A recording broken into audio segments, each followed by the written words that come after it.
ஆண்டவருடைய வார்த்தை உயிருள்ளது, ஆற்றல் வாய்ந்தது, இரு பக்கம் வெட்டக்கூடிய எந்த வாயும் கூர்மையானது. எபிரேயருக்கு எழுதிய திருமுகம் 4வது அதிகாரம் 12வது இறைவசனம். உயிருள்ள வார்த்தையை கேட்கவும், அந்த வார்த்தையை அறிக்கையிடுவோம்.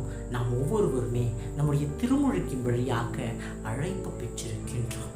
அதனால்தான் ஒவ்வொரு முறையும் குழந்தைகளுக்கு திருமுழுக்கு கொடுக்கின்ற பொழுது எப்பத்தா என்ற ஒரு தனி ஜெபமானது ஜெபிக்கப்படுகின்றது. அதிலே குருவானவர் இறை வார்த்தையை இந்த செவிகளால் கேட்கவும், நாவால் அறிக்கையிடவும் என செவிகளிலும் நாவிலும் சிலுவை அடையாளம் வரைவதை நாம் பார்க்கின்றோம்.